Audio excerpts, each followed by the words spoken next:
바로 얼마 전까지만 해도 제로금리 시대에 참 많이 들었었죠. 제로금리 시대. 3년 전에만 해도 제로금리 시대였습니다. 2년 전까지만 해도 말이죠. 그런데 지금은 반대로 고금리 시대입니다. 고금리 시대에는 가치주의에 투자를 해야 한다는 이 전통 공식이 깨지고 있습니다. 미국의 채권금리가 16년 만에 최고치를 기록한 가운데 성장주 상승세가 가치주를 뛰어넘고 있어서입니다. 투자자들이 고금리에 이제는 익숙해진 데다가 특히 인공지능 AI 열풍으로 성장주에 대한 기대가 고금리를 넘어선 데 따른 것으로 분석이 되고 있습니다. 올 들어 블룸버그는 올 들어서 10년 만기 국채금리와 증시의 연관성이 약해졌다라고 보도까지 했습니다. 일반적으로 미국 중앙은행이 금리를 인상하며 통화 긴축에 나서게 되면 이를 반영을 해서 채권금리가 오르게 되고 시중의 유동성이 위축이 돼서 증시가 조정을 받는 경우가 거의 다였습니다. 이때 미래 성장 가능성을 보고 투자하는 성장주는 실적이 탄탄한 가치주보다 하락폭이 큰 경우가 훨씬 많았습니다. 하지만 최근 장세는 다르게 보이고 있습니다. 10년 만기 국채금리가 2007년 이후 16년 만에 최고 수준인데도 기술주 중심의 나스닥 지수 수익률은 가치주 중심의 지수 수익률을 웃돕니다. 올 들어서 나스닥 지수 상승률 32%, S&P 500 지수 상승률 16%의 딱 2배입니다. 나스닥 종합지수 함축되어 있는 나스닥 100 지수는 오히려 39%, 나스닥 종합지수보다도 7%나 더 많이 올랐습니다. 이런 와중에 월가의 대표 투자은행 중에 한 곳입니다. 골드만삭스가 미국 증시가 올해 연말까지 더 상승할 것으로 전망을 하고 나섰습니다.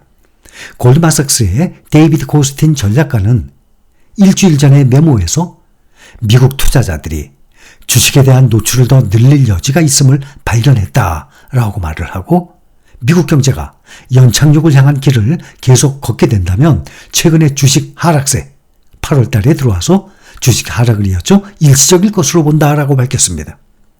증시가 올해 들어서 S&P 500 기준 7개월 동안 20% 이상 급등한 후에 지금 8월에 다시 조정을 받고 있습니다. 그러나 골드만삭스는 이번 달의 부진한 성과에 대해서 걱정할 이유가 없다라고 말을 하고 경기 침체 확률이 낮아짐에 따라서 여전히 낙관적이다라고 밝혔습니다. 골드만삭스는 S&P 500 지수가 4,700으로 올해를 마감할 것으로 예상을 하고 있습니다. 오늘 현재 4,436이니까 앞으로 약 6% 정도 더 상승할 여지가 있다는 것입니다. 골드만삭스는 낙관적인 전망의 세 가지 이유 중에 첫째로 자사주 매입을 꼽았습니다. 골드만삭스는 자사주 매입의 재개가 향후 몇 주 동안 주식에 대한 수요를 증가시킬 것이라고 지적을 했습니다. 분기별 실적 발표 전까지 한 달 동안 자사주 매입을 못하게 되는 블랙아웃 기간이 끝나가고 있기 때문입니다. 가을에 예상되는 주식 발행 행렬이 이를 상쇄할 수 있지만 상승 여력은 여전하다라는 전망이에요. 골드만삭스의 자사주 매입 부서는 S&P 500 기업 중에 95%가 이미 블랙아웃 기간을 종료를 했고 8월 현재까지 자사주 매입 실행이 2023년 평균 수준보다 약 40% 높은 것으로 나타났다라고 보고를 했습니다.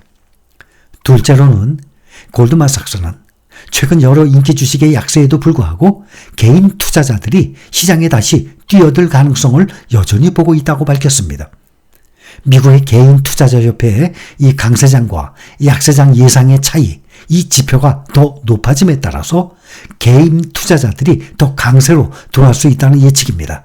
마지막으로 골드만삭스는 시장 상황이 개선이 됨에 따라서 헤지펀드와 뮤추얼펀드가 주식 노출을 늘릴 수 있다라고 지적을 했습니다. 현재 헤지펀드의 순 레버리지, 매도 대비 매수 포지션 비율, 이것은 5년 평균보다 낮은데 연착륙 시나리오가 더 명확해지면 포트폴리오에 더 많은 주식이 추가될 수 있다라는 전망입니다. 또 반면에 또 다른 한편에서는 항상 흑백 논리가 나오죠. 오른다 내린다.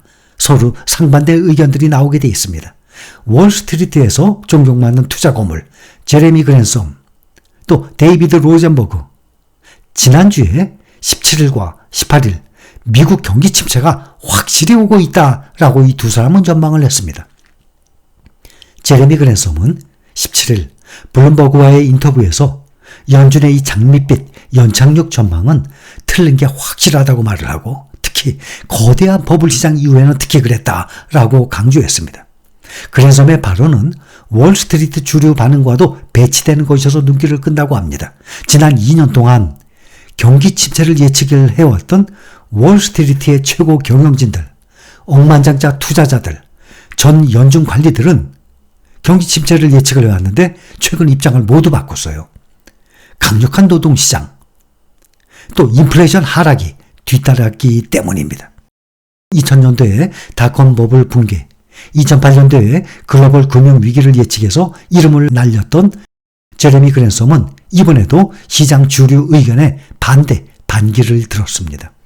그는 연준의 금리 인상이 여전히 경제 전반에 영향을 미쳐서 기대 이상으로 가계와 기업의 대출 비용을 증가시키고 있고, 부동산 가격을 낮추며 또 고 PER 주식에 부담을 준다라고 주장을 했습니다.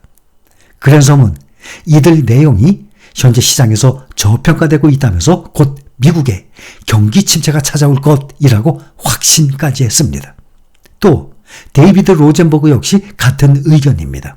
로젠버그는 18일 블룸버그와의 인터뷰에서 건실한 경제에서 가장 멀리 떨어진 상태라고 현재를 진단을 했습니다.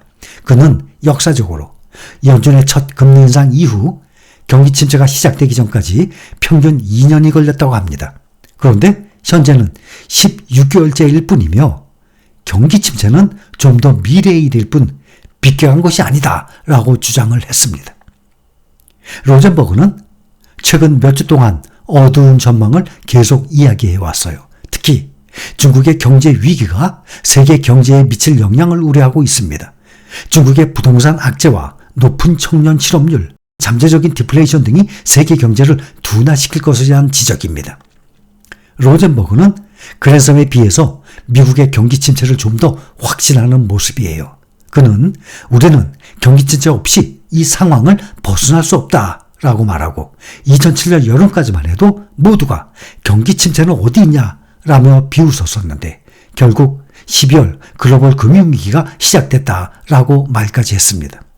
그러나 우리의 투자 전략은 항상 제가 강조하는 것은 좋은 뉴스든 나쁜 뉴스든 항상 상존합니다. 주가가 오르든 내리든 관계없이 꾸준히 우리는 매월 정액 적립식으로 투자 방법을 실천을 하고, 또 하나 중요한 것, 한 종목에 많은 비중을 두지 않고 골고루 분산 투자를 할 것이고, 이런 방법으로 매수한 주식을 장기 보유하는 전략을 취한다면 개인 투자자가 주식시장에서 돈을 벌기가 어렵다는 선례를 깨고 우리는 모두 노후 대비에 성공을 할 것이니 분명합니다.